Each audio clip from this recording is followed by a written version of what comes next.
तो hello friends, कैसे हैं आप लोग। तो जैसे कि आपको पता है कि हम लोग क्लास 8 का एनसीईआरटी डिस्कस कर रहे हैं और आज हमारा लास्ट चैप्टर है साइंस का एनसीईआरटी का, जिसका नाम है वायु तथा जल का प्रदूषण यानी एयर एंड वाटर पोल्यूशन। ये हमारे लास्ट यूनिट है, लास्ट चैप्टर है हमारा।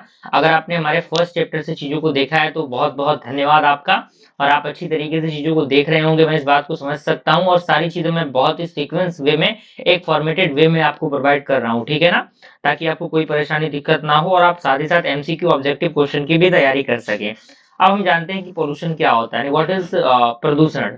तो सबसे पहले कह रहा है कि जब वायु, जल या मिट्टी में हानिकारक पदार्थ मिल जाते हैं और वे जीवों के लिए नुकसानदायक बन जाते हैं तो इसे हम लोग प्रदूषण कहते हैं। यानी जब भी हमारे एयर में या फिर वाटर में या फिर सॉइल में कुछ हानिकारक पदार्थ जब मिल जाते हैं, साथ ही साथ मिलने के बाद वो क्या होते हैं, जीवों के लिए कहीं ना कहीं नुकसानदायक होते हैं, और ये आपके क्या कहलाते हैं, तो इसे हम लोग क्या बोलते हैं, प्रदूषण बोलते हैं। अब सबसे पहला आपका आता है वायु प्रदूषण, जिसे हम लोग एयर पोल्यूशन बोलते हैं।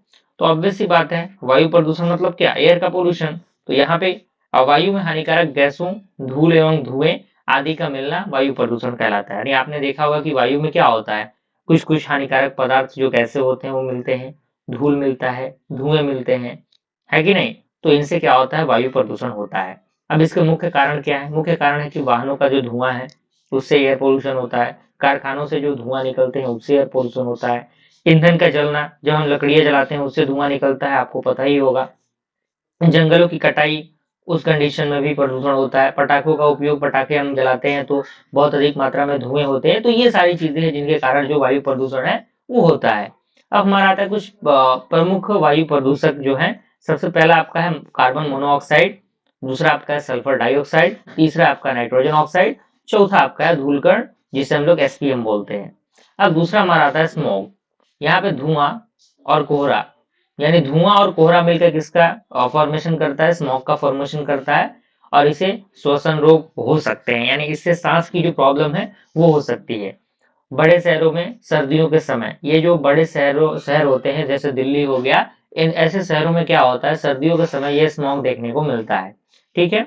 अब यहाँ पे आता है ओजोन लेयर। ओजोन परत क्या होता है, आपने कहीं ना कहीं नाम इसका सुना होगा। तो ओजोन परत पृथ्वी को सूर्य की हानिकारक पराबैंगनी किरणों से बचाती है।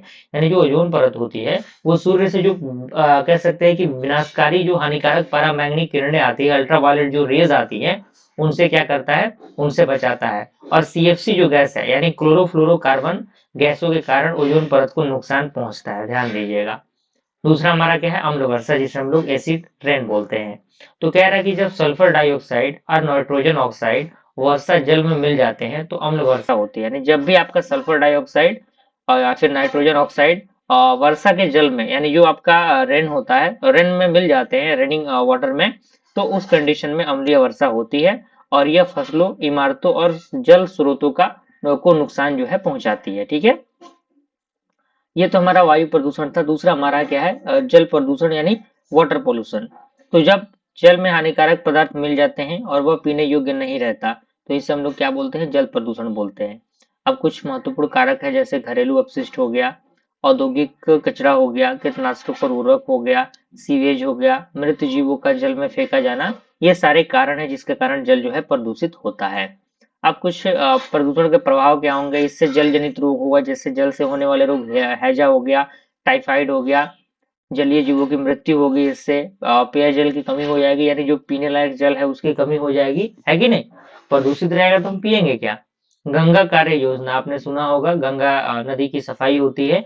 तो इसकी सफाई की शुरुआत 1985 में शुरू की गई थी, ठीक है। इसका उद्देश्य था गंगा नदी को प्रदूषण से मुक्त करना, जो कि अभी भी बहुत मुश्किल हो पाया है, अभी भी पूरी तरीके से वो चीजें नहीं हो पाई हैं संभव। शुद्ध जल के गुण क्या है, पहला ये है कि उसके पास कोई रंग नहीं होता है, यानी रंगहीन होता है। कोई गंध नहीं होता, गंधहीन होता है। कोई स्वाद नहीं होता, वो स्वादहीन होता है। और ये पारदर्शी होता है, क्लियर है। अब यहाँ पे कुछ प्रदूषण के रोकने के उपाय हैं। वायु प्रदूषण नियंत्रण में हमें क्या करना चाहिए, अगर वायु प्रदूषण से हमें बचना है तो अधिक मात्रा में पेड़ लगाना चाहिए, सार्वजनिक परिवहन का उपयोग किया जाना चाहिए, यानी जो आपके पब्लिक सेक्टर्स वाले गाड़ियां होती है उनको यूज करना, क्योंकि आज के समय में तो बहुत मुश्किल हो गया, आपको भी पता है। हर नॉर्मल से नॉर्मल फैमिली में एक बाइक तो आपको देखने को मिल ही जाता होगा।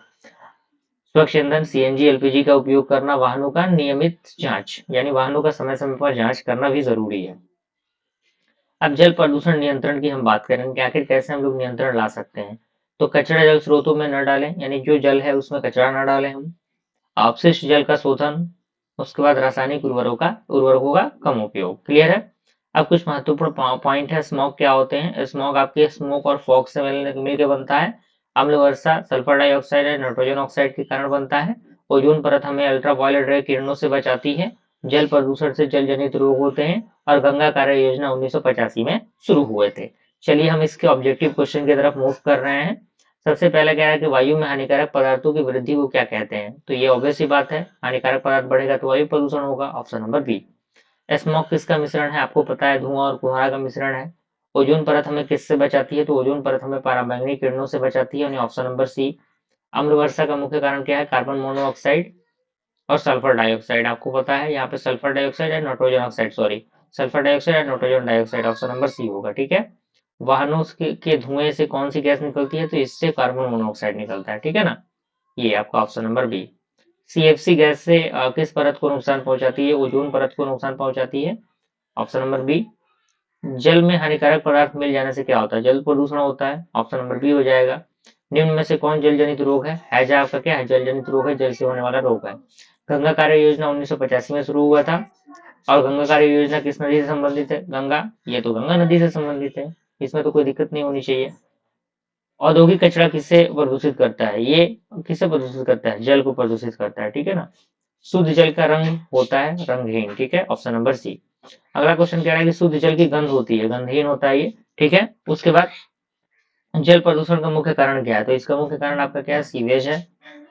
स्मॉग अधिकतर कब बनता है? ये आपके सर्दियों में बनता है। Option number C. अम्ल वर्षा से क्या प्रभावित होता है? सभी प्रभावित होते हैं, फसलें, इमारतें, जल स्रोत। वायु प्रदूषण कम करने का उपाय क्या है? सार्वजनिक परिवहनों का हमें उपयोग करना। Option number B.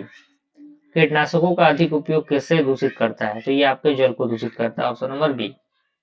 कारखानों से निकलने वाले धुआं किसका कारण होता है? किसका कारण है? जो कारखानों से निकलते हैं धुआं, वो वायु प्रदूषण का कारण है। Option number A. शुद्ध जल का स्वाद होता है कैसा? स्वादहीन। ठीक है। Option number D. प्रदूषण से किसे खतरा है? सभी को खतरा है, पौधे, पशु, मानव, सभी को है। कार्बन नाइट्रोजन ऑक्साइड किसके कारण बनता है?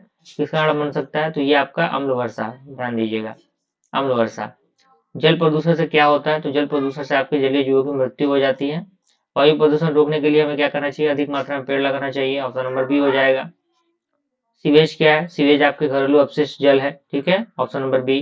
पराबैंगनी किरणें किससे आती है? तो ये आपके सूर्य की से आती है, सनलाइट से। स्वच्छ ईंधन क्या है? आपका सीएनजी है। दूसरा हमारा है जल प्रदूषण से किस प्रकार के रोग होते हैं? तो इससे आपका जो जल जनित रोग है वो होता है। Option number A.